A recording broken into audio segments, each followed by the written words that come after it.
स्वागतम। कभी paper out हो जाता है तो किसी भर्ती में धांधली हो जाती है। कभी कैलेंडर जारी नहीं किया जाता, कभी कैलेंडर जारी भी हो जाए तो उसको फॉलो नहीं किया जाता। किसी एग्जाम का रिजल्ट नहीं आता, किसी एग्जाम का रिजल्ट आ जाए तो उसमें वेटिंग लिस्ट नहीं आती, किसी एग्जाम का रिजल्ट आ जाए तो उसमें ज्वाइनिंग नहीं दी जाती। तो ये सब मुद्दे हम लेकर चलते हैं और यहाँ पर एक बड़ी प्रॉब्लम है कि हम लोग सही तरीके से, सही रूप में उसको ना तो डिस्कस करना चाहते हैं। हम बार-बार वहाँ पर आयोग के सामने धरने पर जाकर बैठते हैं, वहाँ भीड़ इकट्ठा कर लेते हैं जिससे कुछ लाभ नहीं होता। तो वो सही तरीका क्या है, इसी को डिस्कस करेंगे कि हम क्या कर सकते हैं। यहाँ पर वीडियो का टाइटल आपको सबको पता ही है, दिख रहा होगा, लेकिन इसका तरीका क्या है कि आयोग तक ना पहुँचकर हम क्या करें, मुख्यमंत्री सीधा योगी जी तक कैसे भी करके पहुँचाएँ, अपनी पहुँच बनाएँ और वहाँ तक अपनी बात रखें। अब कुछ लोगों का शुरू में ही तर्क आ जाएगा, शुरू में ही कमेंट आ जाएगा, अगर आप पूरी वीडियो नहीं देखेंगे। इसके ऊपर मैं ऑलरेडी अ, 2 साल पहले एक वीडियो बना चुका हूँ कि सरकारी नौकरी में जो वर्तमान स्थिति चल रही है, ये 2023 का पुराना है, लेकिन अभी भी वही स्थिति बनी हुई है, 3 साल बाद भी, 2 साल बाद भी। तो यहाँ पर बेरोज़गारी की समस्याएँ क्या हैं और उनके सटीक समाधान क्या हैं, उनको भी संक्षेप में मैं डिस्कस करूँगा। तो सबसे पहली बात कि अगर ये इसके ऊपर आप लोगों का कमेंट आने वाला है कि सरकार भी तो वही है, सरकार भी तो नहीं चाहती है। अगर आयोग चोर है, तो सरकार भी तो चोर है ना? मैं सीधा इनके ऊपर टिप्पणी नहीं करूँगा, मतलब कोई भी नहीं करना चाहेगा क्योंकि उनकी छवि, योगी जी की छवि बहुत अच्छी है, उत्तर प्रदेश में क्या, पूरे भारत में। लेकिन जो हमारा प्रशासन है, जो हमारे आयोग है, वो कहीं न कहीं उस छवि को धूमिल करते हुए दिख रहे हैं, ठीक है? साथ के साथ जो तर्क देने वाले हैं, जो कमेंट करने वाले हैं कि यहाँ पर अगर आयोग चोर है, तो सरकार भी चोर है, तो यहाँ पर भी जाके क्या फ़ायदा मिलेगा और यहाँ तक पहुँच कैसे बनाई जाए? तो आपको एक छोटा-सा उदाहरण मैं देने वाला हूँ, छोटा-सा उदाहरण से समझिए। मान लिया आप किसी विभाग में जाते हैं, किसी भी विभाग में जाएँ, अगर किसी कर्मचारी ने आपसे रिश्वत ली है, मतलब वो सरकारी कर्मचारी अगर चोर है, ठीक है? तो आप किससे शिकायत करेंगे? अगर उससे ऊपर के अधिकारी से शिकायत करेंगे। मान लिया आपको किसी सिपाही ने आपसे रिश्वत ले ली है, तो आप उसके अधिकारी से शिकायत करेंगे, उसके इंचार्ज से शिकायत करेंगे। अब हो सकता है कि वो भी अपने आप में वो भी रिश्वतखोर हो, लेकिन वो कभी नहीं चाहेगा कि उसके डिपार्टमेंट का नाम खराब हो। किसी वजह से उस तक शिकायत पहुँची है, तो वो कोशिश करेगा कि हाँ, उसका समाधान हो जाए। ठीक है? तो अभी इसके बारे में डिस्कस करने वाले हैं। उससे पहले यहाँ पर मैंने जो ये समस्याएँ बताई थी, उस समय पर यहाँ नया-नया मैं ऑनलाइन में आया और स्टूडेंट्स की गैदरिंग नहीं है, तो ये वीडियो शायद यूट्यूब ने उतना स्टूडेंट्स तक नहीं पहुँचाई। अभी भी मैं पूरी तरीके से वर्क नहीं कर पाया ऑनलाइन में, क्योंकि ऑनलाइन में मुझे फ़ील नहीं आता। एक वीडियो मैं इस पर भी बनाने वाला हूँ कि जो ऑनलाइन टीचिंग है, ऑनलाइन आपको जितने प्लेटफ़ॉर्म मिल रहे हैं, उनमें केवल कुछ ही सही हैं। उसके अलावा जो ऑनलाइन टीचिंग है, ऑनलाइन स्टूडेंट्स पढ़ने वाले हैं, ऑनलाइन प्लेटफ़ॉर्म है, वो ज़्यादातर स्टूडेंट्स को गुमराह करने वाले हैं। सच्चाई बता रहा हूँ, बिल्कुल सच्चाई बता रहा हूँ, जितना मैंने यहाँ पर ऑनलाइन में आकर फ़ील किया है। और उसी की वजह से मैं कभी क्लासेस करता हूँ, कभी छोड़ देता हूँ, मतलब प्रॉपर्ली यहाँ पर अ, कनेक्ट नहीं हो पाता रेगुलरली, जिससे कि मेरा वो यूट्यूब का एल्गोरिदम भी नहीं बन पाता है, बीच-बीच में टूट जाता है। लेकिन हाँ, अभी कोशिश करूँगा एक मुहिम के साथ में सही तरीके से यहाँ पर बदलाव करने की कोशिश पूरी-पूरी करूँगा। एक वीडियो मैं इस पर बनाने वाला हूँ कि हाँ, ऑनलाइन प्लेटफ़ॉर्म कैसे स्टूडेंट्स को गुमराह करने वाले हैं। आपको जो धरने के लिए प्रेरित करते हैं कि आयोग पर जाकर धरना दे दीजिए, आपको जो आंदोलन के लिए प्रेरित करते हैं, उनमें उनका खुद का लाभ होता है, कोचिंग्स का लाभ होता है, ऑनलाइन प्लेटफ़ॉर्म का खुद का लाभ होता है। जो आपको कट ऑफ बता रहे होते हैं कि 60 प्लस-माइनस 3, 60 प्लस-माइनस 2, वो सब आपको गुमराह करने के लिए होती है। पेपर आने के बाद में जब आपको ये बताया जाता है कि हाँ, हमारा ही कराया हुआ पेपर में आया है, तो वो भी आपको गुमराह करने के लिए होता है। मुझे अभी भी ऑफ़लाइन में ही फ़ील आता है, ऑनलाइन में आना मजबूरी है कि सभी आज की प्राथमिकता हमारी ऑनलाइन बन गई है। लेकिन ऑनलाइन में भी मैं उसी उद्देश्य के साथ, उसी सही तरीके के साथ ही ऑनलाइन में रहूँगा। मेरा इस पर मतलब अपने आप पर मैं इस चीज़ को विश्वस्त हूँ। अब देखो यहाँ पर मैंने कुछ समस्याएँ बताई थी बेरोज़गारी की। सरकारी बेरोज़गारी, ठीक है? वो समस्याएँ क्या थी? पहली समस्या मैं शॉर्ट में बता देता हूँ, वो वीडियो हो सके तो आप देख लीजिएगा, लिंक मैं डिस्क्रिप्शन में डाल दूँगा, आप देखना। उसके बाद में उसका समाधान क्या है, एक बार संक्षेप में बात कर लेंगे, ठीक है? तो अगली बाकी ऑनलाइन ये प्लेटफ़ॉर्म उनकी रियलिटी के बारे में अगली बार बात करेंगे। हो सकता है कि उस वीडियो को ना चलने दें या मेरे ऊपर बहुत सारे कमेंट या अभद्र टिप्पणियाँ हो जाएँ या फिर मुझ पर कुछ कार्यवाही हो जाए, वो बात अलग है। तो देखो, सबसे पहले कि यहाँ पर सबको दिख रहा है कि आयोगों की हमारी कमी है। आयोग प्रॉपर्ली अपना काम नहीं करते हैं, ठीक है? अब उसमें क्या है? उसमें भ्रष्टाचार हो सकता है, उसमें क्या हो सकता है? धांधली हो सकती है। वो आयोग के द्वारा अपने ही अंदर-अंदर कुछ लोगों को लगा दिया जाए, चयनित कर लिया जाए। ऐसा हो सकता है, बहुत सारे कारण हो सकते हैं, उनकी लापरवाही हो सकती है या उनका वर्कलोड भी हो सकता है, किसी दूसरे काम में भी व्यस्तता हो सकती है या फिर आयोग में सही अधिकारियों का चयन ना होना भी हो सकता है, ठीक है? कोई इस पर बात ही नहीं करता है कि हमारा कोई पेपर आता है, उसमें इतने आंसर गलत कैसे आ जाते हैं, संशोधित आंसर की ज़रूरत पड़ती ही क्यों है? अगर वो आयोग वाले जो पेपर बनाने वाले एग्जामिनर्स हैं, वो सही पेपर नहीं बना पा रहे हैं, तो स्टूडेंट सही पेपर कर कैसे पाएगा? उसका सही आंसर खुद से कैसे दे पाएगा? स्टूडेंट्स को आंसर की के लिए, संशोधित आंसर की के लिए ऑब्जेक्शन डलवाए जाते हैं, कुछ पेपर में उनकी फीस ली जाती है, उन पर कार्रवाई क्यों नहीं होती है? उन पर पेनल्टी क्यों नहीं लगती है? जो इतने बड़े अधिकारी होकर इतने एग्जामिनर्स उनके द्वारा जो क्वेश्चंस सेलेक्ट हुए हैं, उन पर कार्रवाई होनी चाहिए, है ना? उस पर कोई बात ही नहीं करता है। तो सबसे पहली बात कि आयोग की कमी है पूरी तरीके से। सरकार की भी कमी है। सरकार की क्या कमी है कि आयोग जो है वो किसके अंतर्गत हैं? आते हैं सरकार के अंतर्गत। सरकार अगर उन पर सही तरीके से लगाम लगाए, तो आयोग सही तरीके से काम करेंगे। लेकिन सरकार उन पर सही तरीके से लगाम ही नहीं लगा पाती, ठीक है? तो दूसरी समस्या ये, अब जो मेन समस्या है वो है कि समय से भर्ती का ना होना। हमारी जो मेन प्रॉब्लम आती है कि समय से भर्ती का नहीं होना, ये हमारी मेन प्रॉब्लम है। उदाहरण के लिए मैंने इस वीडियो में भी समझाया था कि जो 2023, ये 2023 बार-बार आ रहा है, तो हो सकता है किसी को कन्फ्यूजन हो जाए, ये पुराना है, अभी हम इस पे आ जाते हैं। तो इसमें भी मैंने समझाया था, अभी भी क्योंकि वही समस्याएँ हैं, तो इसलिए वो मैंने आपको दिखा दिया है। तो देखो, समय से भर्ती का ना होना कितनी सारी प्रॉब्लम क्रिएट करता है। 2021 का पैड, 22 का पैड, 23 का पैड, 24, 25, मतलब पैड हर साल बार-बार निकलता है, लेकिन उसके बिहाफ़ पर भर्ती क्लियर नहीं होती है। बिल्कुल सही बात है कि थोड़ा टाइम लगता है, भर्ती क्लियर होने में टाइम लगेगा, लेकिन उसका मतलब ये नहीं है कि इतना टाइम लग जाए, है ना? जब चुनाव 5 साल में निश्चित तौर पर हो सकते हैं, तो कोई भर्ती 1 साल में निश्चित तौर पर क्यों नहीं हो सकती है? 1 साल में, 2 साल में हो जाए, 4-4, 5-5 साल लटकी रहती है, क्यों नहीं हो सकती निश्चित तौर पर? प्रॉपर कैलेंडर जारी ना होना और कैलेंडर का फॉलो ना होना। अभी उदाहरण के तौर पर कैलेंडर जारी कर भी दिया गया, यूपी ट्रिपल एससी के द्वारा एक कैलेंडर जारी किया गया था जिसमें जूनियर असिस्टेंट 3284 की टाइपिंग के लिए डाला गया था कि टाइपिंग शायद जून या जुलाई में, मई-जून में शायद टाइपिंग थी, लेकिन टाइपिंग नहीं करवाई गई। कोई उसके बाद में नोटिफ़िकेशन ही नहीं आया। तो कैलेंडर जारी भी कर दिया गया लेकिन उसको फ़ॉलो नहीं किया गया। तो सबसे बड़ी कमी किसकी है? आयोग की। और उसके ऊपर जो हाथ है वो किसका है? सरकार का। तो सरकार चाहे तो आयोग को सुधार सकती है, उसके अधिकारी को बदल सकती है, उनको सस्पेंड कर सकती है, बर्खास्त कर सकती है या उनको चेंज कर सकती है। ठीक है? ये मेन चीज़ है। दूसरी चीज़, ये सभी को पता है कि भर्ती समय से ना होने पर परेशानी क्या आती है। ह स्टूडेंट्स बार-बार, अगर 4-3 साल में अलग-अलग वैकेंसीज़ आई हैं, तो कॉमन स्टूडेंट्स घूमते रहते हैं उन्हीं में। वही जूनियर असिस्टेंट देगा, वही वीपीओ देगा, वही वीडीओ देगा, वही लेखपाल देगा। हर स्टूडेंट्स उसी में घूमता रहेगा, मतलब सारे एग्ज़ाम देगा और सभी में जिनकी तैयारी अच्छी हो जाती है, आपकी तैयारी अगर अच्छी हो गई है, आपका एक पेपर क्लियर हो गया है, तो क्लियर होने चालू हो जाएँगे, फिर और भी पेपर क्लियर होते चले जाएँगे। तो एक ही स्टूडेंट्स, कॉमन स्टूडेंट्स कुछ ऐसे होते हैं जो हर भर्ती में ऊपर के पायदान पर लगे रहते हैं और उनकी वजह से हर भर्ती की मेरिट ऊपर चली जाती है। हाल-फिलहाल का उदाहरण एजीटी है, ठीक है? मतलब धाँधली का भी उदाहरण है वो और इसका भी उदाहरण है, किसी भी चीज़ का मान लें। उदाहरण किस लिए दे रहा हूँ? क्योंकि अभी उसका रिज़ल्ट आया तो जो एक्सपेक्टेशंस थी कि मेरिट डाउन रहेगी, वो मेरिट बहुत ऊपर चली गई। तो मेरिट ऊपर चली जाती है, कुछ भर्तियाँ खाली रह जाती हैं और उनके लिए कोई वेटिंग लिस्ट जारी नहीं होती है। तो हमारी मेन समस्या है क्या? भर्ती का समय से ना होना।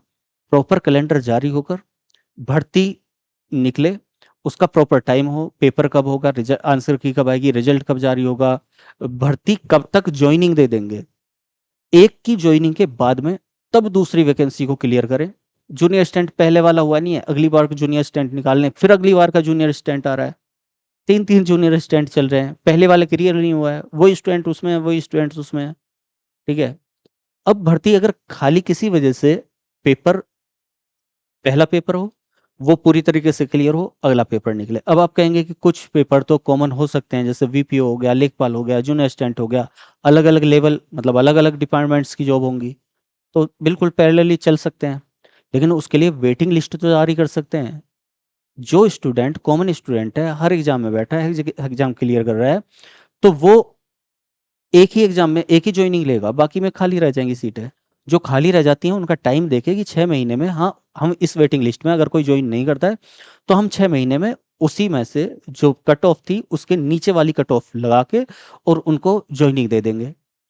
ना तो वो स्टूडेंट भटकेंगे और ना वो स्टूडेंट फिर अगली वाली भर्ती में अपनी डीवी कराएंगे। अब हर स्टूडेंट हर वैकेंसी में डीवी करा रहा है, तो ये एक समस्या है। तो समस्या वही आयोग की कमी है, सरकार की भी कमी है, और समय से भर्ती ना होना है, कॉमन स्टूडेंट का हर भर्ती में घूमे जाना है, ये हमारी समस्या है। समाधान क्या है? तो समाधान हमारे पास आयोग नहीं है।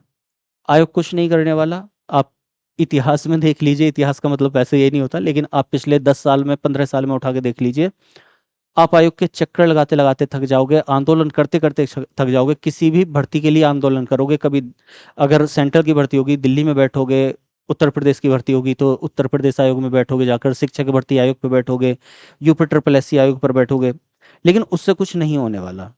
समाधान क्या है? समाधान ये है कि आयोग के ऊपर सरकार की लगाम लगे। और वो लगाम कैसे लगे? तो सरकार क्या करे, कोशिश करे, आप लोग कोशिश कर सकते हैं, सरकार को सुझाव दें, जब आप मिलें अपने अधिकारी से, कैसे मिलेंगे वो भी अभी बताऊंगा। तो एक बात होनी चाहिए कि देखो, ये हमारी समस्याएं हैं। समस्याएं क्या है? मैंने बताया कि आयोग की लापरवाही। ठीक है, लापरवाही क्या है कि वेटिंग सॉरी कैलेंडर जारी नहीं होता, कैलेंडर फॉलो नहीं होता, वेटिंग लिस्ट जारी नहीं होती, भर्ती समय से नहीं होती। 4 समस्याओं का आप मेन रूप से गिनाओ उन्हें। ठीक है, किनको गिनाओ अभी बताऊंगा। ठीक है, 4 समस्याएं आप मेन रूप से गिनाओ। उसके अलावा उनको बोलो कि ये जितने भी आयोग हैं, मान लिया यूपी के आयोग हैं, यूपी के आयोग कौन से मेन आयोग? हमारे यूपी ट्रिपल एस सी, शिक्षक भर्ती आयोग एक अलग से आयोग हो जाता है, एक पुलिस आयोग अलग से हो जाता है। 3-4 आयोग जो मेन आयोग हैं उत्तर प्रदेश में। यूपी पीसीएस का अलग से आयोग है। 4-5 आयोग मतलब हम देख लेते हैं। उसके अलावा सेंट्रल के आयोग हो जाते हैं, जैसे कि यूपीएससी हो जाता है, एसएससी हो जाता है। तो सरकार को क्या करना चाहिए? इन सब आयोगों के ऊपर एक आयोग बनाना चाहिए जो समीक्षक आयोग का काम करे। समीक्षक आयोग का मतलब है, या कोई ऐसी कमेटी बना दे कि जो उनकी समीक्षा कर सके कि कौन सा आयोग प्रॉपरली काम नहीं कर पा रहा है, कौन सा आयोग प्रॉपरली काम अपने समय से नहीं कर पाया, उसका निरीक्षण कर सके उसकी। अब क्योंकि अपना आयोग, मान लीजिए ये यूपी ट्रिपल एस सी है, ये अपने आप में ही मस्त है, कोई उसके ऊपर बैठा ही नहीं है। जवाबदेही होगी सरकार को, दे होगी। ठीक है, सरकार जब पूछेगी पूछेगी। योगी जी हैं, भटक रहे हैं इधर उधर काम करते हुए, उनको टाइम नहीं है। अलीगढ़ गए हुए हैं, वहां लखनऊ से आगजनी की एक सूचना मिल गई, वहां को भगना पड़ गया। तो व्यस्तता इतनी है। कम से कम सरकार एक ऐसी समीक्षा आयोग बना दे या एक ऐसी कमेटी बना दे जो सभी आयोगों के ऊपर निगरानी रखे, उनको समय से काम करने के लिए प्रतिबंधित कर सके, सही रूप में काम करने के लिए प्रतिबंधित कर सके।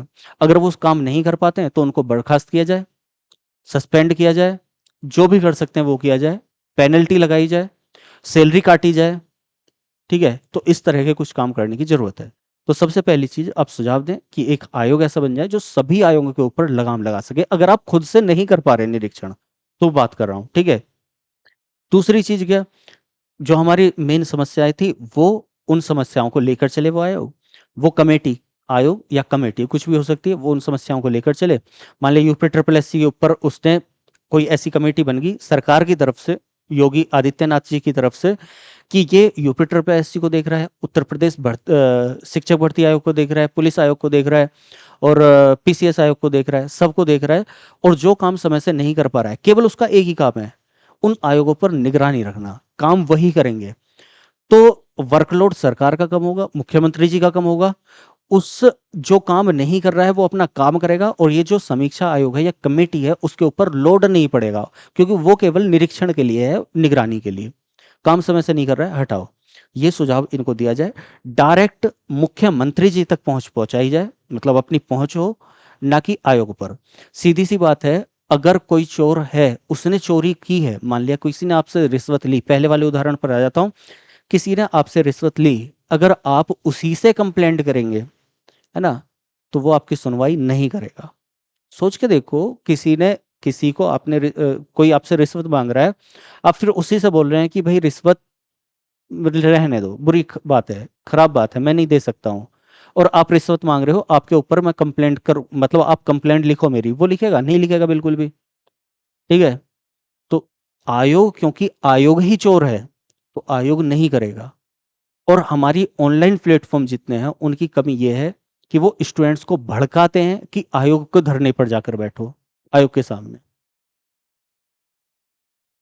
इन मुद्दों को ऑनलाइन प्लेटफॉर्म वाला कोई नहीं रखता है, क्योंकि उसको फायदा है ऑनलाइन प्लेटफॉर्म को, जितना आप भटकेंगे उससे ज्यादा फायदा है। हर भर्ती में आप होंगे उससे ज्यादा फायदा है। आप ज्यादा से ज्यादा कोर्स परचेज करेंगे उसको ज्यादा फायदा है। भर्ती जितनी लंबी लटकेंगी उतना ज्यादा फायदा है। वो कहावत सुनी होगी कि एक डॉक्टर, मैं हालांकि उसके ऊपर वीडियो बनाऊंगा, लेकिन फिर भी बोल देता हूँ कि एक डॉक्टर कोई ऐसा भी होता है कि जो मरीज को पहली बार में सही दवाई नहीं देता, क्योंकि दवाई दे दी, वो ठीक हो गया, तो अगली बार वो दवाई लेने क्यों आएगा, है ना? या 2-3 बार में वो ठीक हो जाएगा, तो लंबे समय तक इलाज कैसे चलेगा, पैसे कैसे कमेंगे, है ना? तो वैसे ही ये ऑनलाइन प्लेटफॉर्म का हल हो चुका है अभी के लिए। तो आप लोग इस चीज पर ध्यान लगाएं। ये चोर है, ये उत्तर प्रदेश कोई भी आयोग जो है वो चोर है, उसकी कंप्लेंट सीधे किस तक करें? मुख्यमंत्री जी तक पहुंचाएं। ये हमारे एक अच्छी छवि वाले मुख्यमंत्री जी हैं, ये सबको पता है। दूर दूर तक अगर कोई बात होती है तो बोला जाता है कि काश हमारा मुख्यमंत्री योगी आदित्यनाथ जी होते तो वो ऐसा कर देते। इन तक पहुंच बनाएं। जनता दरबार लगता है, जो वहाँ आसपास के लोकल स्टूडेंट्स और टीचर हों वो जनता दरबार में जाएं, जरूर जाएं, अपनी समस्याओं को वहां पर रखें। जनता दरबार में कोई पहुंचता है? शायद नहीं पहुंचता, है ना? तो जनता दरबार में ज्यादा से ज्यादा जाने की कोशिश करें। एक बार नहीं जा पाओगे, 2 बार नहीं जा पाओगे, जाओगे, पहुंचोगे, कोशिश करें, वहां पर अपनी समस्याएं बताएं। और ऐसे नहीं, बहुत सारे स्टूडेंट्स का डाटा वहां पर साइन करवा कर लीजिए कि देखो सभी को समस्या है। ठीक है। बोलो कि कोचिंग की तरफ से नहीं है, हम स्टूडेंट्स हैं। ठीक। इनको भी ये लगता है कि कोचिंग वाले आपको गुमराह कर रहे हैं, आप साइकोलॉजी को समझो। उनको ये लग रहा है कि कोचिंग वाले आपको गुमराह कर रहे हो, भड़का रहे हैं। और सही बात ये भी है कि आप भड़क रहे हो, है ना? गुस्से में वो भी काम नहीं करेंगे, वो भी काम नहीं करेंगे, तो बीच में कौन पिस रहे हैं? आप लोग पिस रहे हैं। तो इस बात को ध्यान रखें, यहां तक पहुंच बनाएं, जनता दरबार में जाएं, पत्र लिखें, मुख्यमंत्री जी के लिए पत्र लिखें, ज्यादा से ज्यादा साइन करवाएं, पत्र लिखें, ज्यादा से ज्यादा स्टूडेंट्स की तरफ से, ज्यादा से ज्यादा टीचर्स की तरफ से पत्र लिखें। सीएम ऑफिस के लिए पत्र लिखें, सीएम ऑफिस के लिए मेल करें, ज़्यादा से ज़्यादा मेल करें, ज़्यादा से ज़्यादा पत्र लिखें, ज़्यादा से ज़्यादा ट्वीट करें। हालांकि ट्वीट का यूज़ शायद हर कोई नहीं करता है, मैं नहीं करता हूँ, तो ट्वीट का यूज़ जो करता हो वो करें। ज़्यादा से ज़्यादा डायरेक्टली पहुंच बनाने की कोशिश करें मुख्यमंत्री जी तक। और अगर डायरेक्टली नहीं बना पाते हैं तो अपने अपने क्षेत्र के, हर क्षेत्र में ऐसा जरूर होगा, आप जहां भी अगर लाइब्रेरी जा रहे होंगे तो आपके कनेक्शन में कम से कम 20-30-40 स्टूडेंट जरूर होंगे। और हर किसी के कनेक्शन में वो होता है। अपने विधायक के पास पहुंचे, हर हर क्षेत्र वाला अपने विधायक के पास पहुंचे, एक जना नहीं, इकट्ठे होकर स्टूडेंट सारे विधायक के पास पहुंचे कि भैया हमने आपको वोट दी है और आप ही हमारी सीढ़ी हो मुख्यमंत्री जी तक पहुंचने के लिए।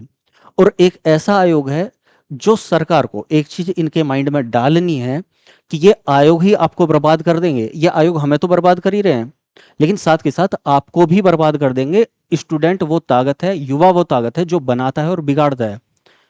कि आप बने हुए हो तो हमारी वजह से बने हुए, ऐसा ना हो कि हम आपको बिगाड़ दें। इन तक ये बात पहुंचाओ कि ये आयोग की वजह से, शिक्षक आयोग की वजह से, दूसरे आयोग की वजह से आप बर्बाद हो जाओगे, आपकी सीट चली जाएगी, है ना, आपकी सरकार चली जाएगी, जो सब कुछ अच्छा चल रहा है वो बेकार हो जाएगा। विधायक को ये बात समझाओ, विधायक को समझाओ कि हम स्टूडेंट एक नहीं है आपके क्षेत्र में, एक विधायिका में एक स्टूडेंट नहीं होगा, एक विधायक क्षेत्र में हजारों स्टूडेंट पढ़ रहे हैं, एक जिले में हजारों लाखों स्टूडेंट होते हैं। उन तक ये बात पहुंचाओ कि उनमें वो ताकत है जो आपको बनाएंगे, आपकी रैलियों में वही दिखते हैं। तो अपने अपने क्षेत्र के विधायक को पकड़ो, उन विधायक को पत्र दो, और उस पत्र के बेस पर उन विधायक से बोलो कि अब ये पत्र आप मुख्यमंत्री जी तक पहुंचाओ। तो मैंने समाधान आपको बताया, डायरेक्टली आयोग कुछ नहीं करेगा, डायरेक्टली पहुँचो यहाँ तक, और यहाँ तक पहुँचने का तरीका जनता दरबार, ठीक है? दूसरा तरीका डायरेक्ट मिल सकते हैं आप लोग, ठीक है? अपनी बात सही तरीके से, सही रूप में रखें, बोलें कि हम दुखियारे स्टूडेंट हैं, हम कोचिंग की तरफ से भड़काऊ स्टूडेंट नहीं हैं। सही रूप में उसको समझाएँ, समस्याएँ समझाएँ, मैंने 3-4 समस्याएँ बताई हैं, उनको समझाएँ। जनता दरबार में जाएँ, सीएम ऑफ़िस के लिए पत्र लिखें, सीएम ऑफ़िस के लिए मेल करें, विधायक के लिए पत्र लिखें, विधायक को पत्र दें, मुख्यमंत्री जी के लिए लिखकर। ज़्यादा से ज़्यादा स्टूडेंट्स की जब ये गैदरिंग होगी, तभी ये मुहिम चल सकती है, तभी ये काम हो सकता है। ठीक है? तो मेरा केवल आप लोगों से विनम्र निवेदन है कि आप किसी की बातों में आकर भड़काऊ चीज़ें ना करें। सही तरीके से, सही रूप में उस चीज़ को सही पैटर्न पर लेकर जाएँ, तो कुछ पॉजिटिव मिलेगा। गलत दिशा में उठाया हुआ कदम कभी सही निर्णय नहीं देता है। चोर को ही शिकायत करने से समस्या का हल नहीं होता है। ठीक है? तो इस बात को अच्छी तरीके से आप लोग समझ लें, और समझ लिए होंगे तो बहुत अच्छा है। ज़्यादा से ज़्यादा इस मुहिम में ज़्यादा से ज़्यादा स्टूडेंट्स को जोड़ें। ज़्यादा से ज़्यादा जो मैंने बात बोली हैं, अगर वो बातें सही लगी हों तो आप कमेंट ज़रूर करें। मेरी बातें सही लगी हों या गलत लगी हों तो भी कमेंट करें, लेकिन थोड़ा-सा विनम्र तरीके, मतलब सही तरीके से। आपकी भाषा थोड़ी-सी अच्छी होनी चाहिए, जो ज़्यादा हर्ट ना करे, ठीक है? सही तरीके से अपनी बात को कमेंट करें, और अच्छा लगा हो तो ज़्यादा से ज़्यादा स्टूडेंट्स तक ये बातें पहुँचाएँ। अगर आप इस वीडियो को भी शेयर ना कर सकें, तो ज़्यादा से ज़्यादा स्टूडेंट्स तक इन बातों को बोलकर पहुँचाएँ, बताएँ, समझाएँ, इनके बारे में डिस्कस करें ज़्यादा से ज़्यादा, ठीक है? और मैं फिर से बोल रहा हूँ कि ऑनलाइन, मतलब मुझे नहीं अच्छा मत फ़ील आता, लेकिन फिर भी मैं कोशिश करूँगा, कर भी रहा हूँ। क्या पढ़ाता हूँ, कैसे पढ़ाता हूँ, आप प्लेलिस्ट में जाकर देख लीजिएगा। अच्छा लगता है तो आप कमेंट कीजिएगा, मैं कोशिश करूँगा कि उसको कंटिन्यू अच्छे तरीके से कर लूँ। बाकी फ़ील आएगा तब जब स्टूडेंट अच्छे तरीके से, सही तरीके से, सही रूप में, सही डायरेक्शन में साथ जुड़कर चलेंगे। तो साथ जुड़िए, ज़्यादा से ज़्यादा स्टूडेंट्स को इस मुहिम में जोड़िए, चाहे मुझसे ना जुड़ें, डायरेक्टली ही आप किसी के द्वारा जुड़ें और वहाँ तक पहुँचे, जैसा भी आप चाहें वैसा। फिलहाल जो मेरी बात थी मैंने आप तक पहुँचा दी, थोड़ा-सा आपका समय लिया है, टाइम बर्बाद किया है आपके कीमती समय में से, उसके लिए क्षमा चाहूँगा। फिलहाल इतना ही, मिलते हैं क्लासेस में। क्या पढ़ाता हूँ, कैसे पढ़ाता हूँ, प्लेलिस्ट देख लीजिएगा अपने हिसाब से, जो अच्छा लगे आपको। अच्छा लगे तो कंटिन्यू करिएगा, अच्छा नहीं लगे तो आपको जहाँ अच्छा लग रहा है वहाँ पर पढ़िएगा, ठीक है? अगर अच्छा लगे तो साथ जुड़ जाइएगा, ज़्यादा से ज़्यादा स्टूडेंट्स को जोड़िएगा। धन्यवाद, जय हिंद।